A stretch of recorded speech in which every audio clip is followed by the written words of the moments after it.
Hello friends, मी अस्मिता मराठी अस्मिता या YouTube चॅनलवर तुमचं मनापासून खूप खूप स्वागत करते। तर संक्रांती अगदी जवळ आलेली आहे आणि बऱ्याच महिलांची संक्रांतीची तयारी करण्यात बरीच अशी धावपळ सुरू आहे। तर आजच्या व्हिडिओमध्ये मी तुमच्यासोबत शेअर करणार आहे संक्रांत स्पेशल मेकअप व्हिडिओ। तर आजच्या व्हिडिओमध्ये मी अगदीच कमीत कमी प्रोडक्ट यूज करून अगदी कमीत कमी वेळेमध्ये हा मेकअप लुक क्रिएट करण्याचा प्रयत्न केला आहे।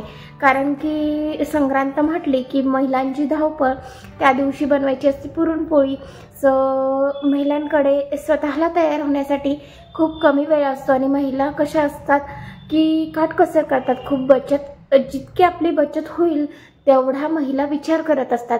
आजचा व्हिडिओ खरंच तुमच्यासाठी खूप खास होणार आहे, त्यामुळे व्हिडिओला लाईक आणि चॅनलला सबस्क्राईब करायला विसरू नका। चला तर व्हिडिओला सुरुवात करूया। तर कुठलाही मेकअप करण्याआधी फेस प्रिपरेशन करणं खूप गरजेचं आहे। फेस प्रिपरेशन म्हणजे काय? तर फेस प्रिपरेशन म्हणजे CTM म्हणजे क्लिन्झिंग, टोनिंग, मॉइश्चरायझिंग। आणि CTM कसं करायचं हे मी माझ्या मागच्या व्हिडिओमध्ये तुमच्यासोबत शेअर केलेला आहे। तो जर व्हिडिओ तुम्ही बघितला नसेल तर नक्कीच जाऊन बघा। जेव्हा तुम्ही चेहऱ्याचं प्रिपरेशन करता तेव्हाच तुमचा मेकअप लुक हा ग्लॉसी, फ्लफी आणि एकदम लॉंग लास्टिंग बनतो। त्यामुळे चेहऱ्याचं प्रिपरेशन करणं खूप खूप गरजेचं आहे। तर इथे मी फेस प्रिपरेशन करून घेतलेलं आहे।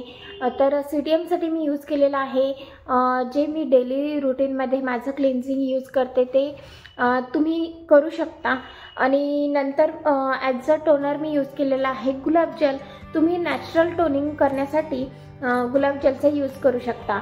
आणि त्यानंतर मॉइश्चरायझर मी यूज केलेला आहे पॉन्ड्सचं जेल मॉइश्चरायझर। कारण की माझी स्किन ही खूप ऑइली आहे।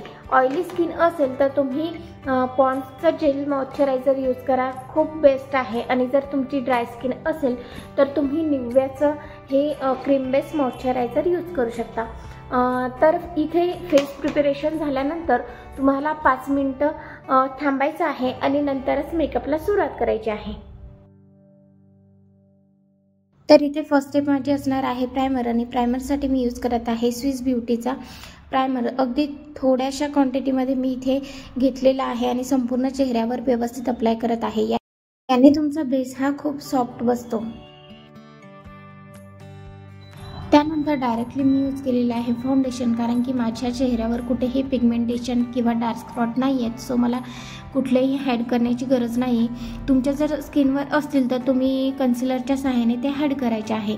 तर इथे मी फॉरेवर 52चं फाउंडेशन यूज करत आहे। तुम्ही तुमच्या स्किन टाईपनुसार तुमचा शेड हा चूज करायचा आहे आणि नंतरच हे फाउंडेशन तुम्ही यूज करायचं आहे। हा फाउंडेशन अगदी अफोर्डेबल रेटमध्ये तुम्हाला मिळेल आणि हा फाउंडेशन तुम्हाला फुल कव्हरेज देतो। याने तुमचा बेस हा खूप सॉफ्ट आणि फ्लॉपी बनेल।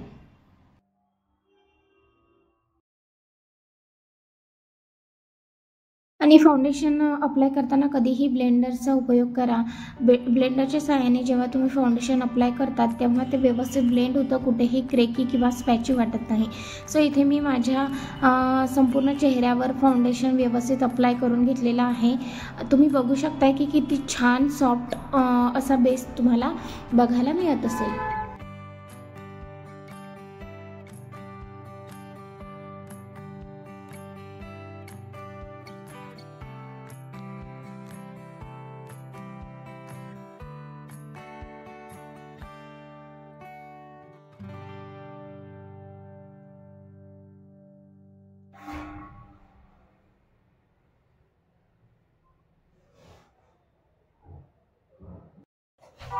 आणि नेक्स्ट स्टेप माझी असणार आहे फिक्सिंग पावडर। तर फिक्सिंग पावडरसाठी मी फॉरेवर 52चा कॉम्पॅक्ट यूज केलेला आहे।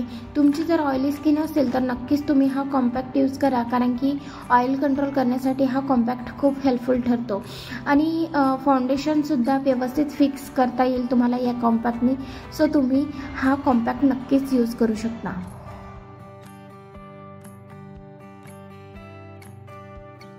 त्यानंतर मी यूज केलेले आहे स्विस ब्युटीची कंटोर, हायलायटर आणि ब्लश पॅलेट। याने मी कंटोर पण करून घेतलेला आहे। ब्लश आणि हायलायटरसाठी या 3 गोष्टींसाठी तुम्हाला हे एकच किट खूप हेल्पफुल ठरतं आणि खूप म्हणजे प्रोफेशनल जरी मेकअप तुम्हाला करायचं झालं तर हा किट तुम्ही यूज करू शकता. तर इथे तुम्ही बघू शकता की मी कॉन्टरसाठी अशा पद्धतीने हे पावडर कॉन्टर यूज करत आहे. व्यवस्थित तुम्ही तुमच्या चेहऱ्याला शेप देऊ शकता. कॉन्टरिंग म्हणजे चेहऱ्याला व्यवस्थित शेप देणं. जर तुमचे चीक जास्त फ्लफी दिसत असतील तर तुम्ही त्याला व्यवस्थित कवर करून घेऊ शकता. त्यानंतर मी इथे माझं नोज कॉन्टरिंग करून घेणार आहे. नोज कॉन्टरिंगमध्ये सुद्धा तुम्ही अगदी छान असा शेप तुमच्या नोजला देऊ शकता. टोकदार नोज तुम्ही यामध्ये दाखवू शकता. तुम्ही बघू शकता की मी जेव्हा कंटोर अप्लाय केलं तर किती फरक माझ्या चेहऱ्यामध्ये तुम्हाला जाणवत असणार आहे.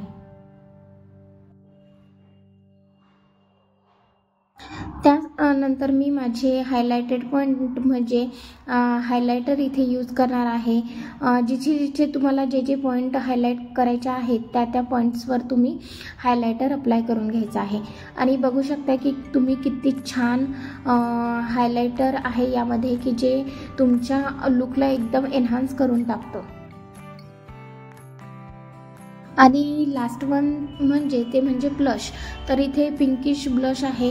थोड्याशा क्वांटिटीमध्ये तुम्ही घ्यायचा आहे आणि तुमच्या चिकबोनवर तुम्ही अप्लाय करायचा आहे. आणि बघा तुम्ही किती सॉफ्ट आणि खूप असा पिंकिश लुक तुम्हाला येईल. सो नक्कीच तुम्ही हा पॅलेट परचेस करू शकता. ॲमेझॉनवर तुम्हाला इझिली मिळून जाईल. त्यानंतर आय मेकअपसाठी मी इथे यूज केलेली आहे स्विस ब्युटीची आय शॅडो पॅलेट. आणि इथे बरेच कलर्स तुम्हाला यामध्ये बघायला मिळतात. बट मी अगदी सिम्पल आय मेकअप करणार आहे बिकॉज मला जास्त हेवी आय मेकअप आवडत नाही. आणि अगदी पिंक कलरचा म्हणजे रेडिश पिंकमध्ये मी फिंगर टिप्सच्या सहाय्याने अप्लाय करत आहे. अगदी नॉर्मल म्हणजे अगदी सिम्पल आणि सोपर मेकअप लुक यायला हवा म्हणून अगदी फिंगर टिपच्या सहाय्याने मी रेडिश पिंक कलर घेतलेला आहे आणि व्यवस्थित स्प्रेड करून घेत आहे. त्यानंतर मी अप्लाय करणार आहे त्यावर गोल्डन कलरचं सीमर जे की माझ्या साडीमध्ये तुम्हाला बघायला मिळेल. तर साडीच्या काठानुसार मी इथे आय मेकअप केलेला आहे. तर हे सीमर तुम्हाला थोडंसं अगदी कमी क्वांटिटीमध्ये घ्यायचं आहे आणि व्यवस्थित डॅप पद्धतीने तुम्हाला थोड्याशा क्वांटिटीमध्ये स्प्रेड करायचा आहे. तर तुम्ही बघू शकता की किती छान असा नॅचरल लुक तुम्हाला इथे बघायला मिळेल.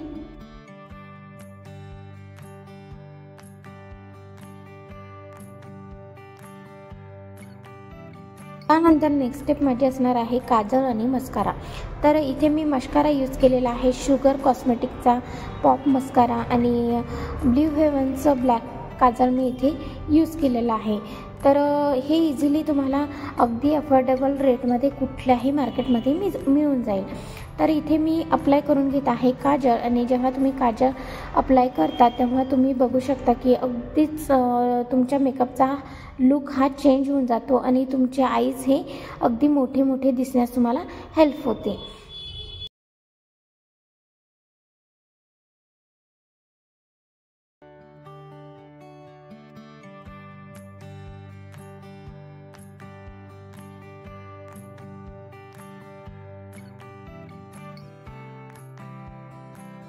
त्यानंतर अप्लाय करून घेणार आहे मी मस्कारा. तर मस्कारा अप्लाय केल्याने तुमचे आयलॅशेस हे लॉंग आणि थिक दिसण्यास मदत होते. त्याने तुमचा लुक हा खूप अगदी क्लासी दिसून येतो.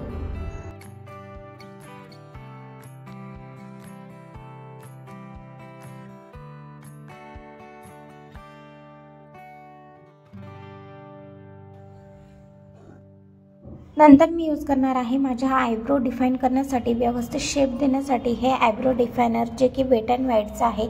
तर इथे मी मिक्सिंग कलर घेत आहे आणि व्यवस्थित माझ्या आयब्रोला व्यवस्थित म्हणजे अगदी डार्कन पण नाही लाईटली नॅचरल असा लुक येईल असं काहीतरी शेप देणार आहे.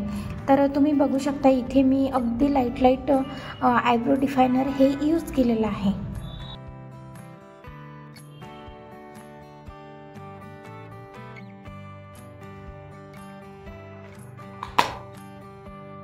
लास्ट आणि मोस्ट इम्पॉर्टंट स्टेप म्हणजे लिपस्टिक अप्लाय केली नाही तर मेकअप पूर्ण झाला असं वाटतच नाही. सो लिपस्टिक शिवाय मेकअप हा पूर्णच आहे. जेव्हा आपण लिपस्टिक अप्लाय करतो तेव्हा आपला फायनल लुक बघायला आपल्याला मिळतो. तर इथे मी हुडा ब्युटीची मॅट फिनिशिंगमध्ये लिपस्टिक घेतलेली आहे आणि व्यवस्थित ती अप्लाय करून घेते. थोडंसं डार्क कलरमध्येच मी इथे लिपस्टिक चूज केलेली आहे, बिकॉज ब्लॅकमध्ये डार्क कलर हा उठून दिसेल.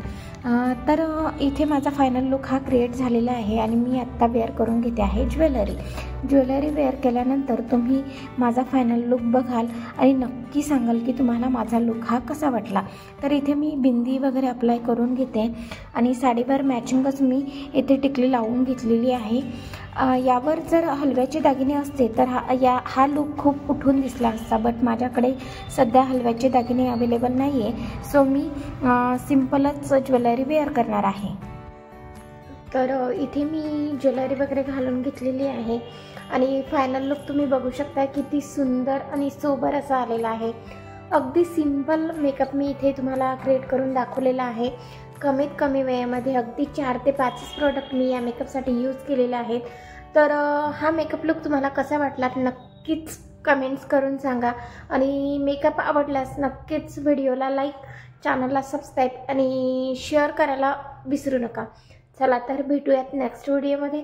तोपर्यंत good bye, take care, bye.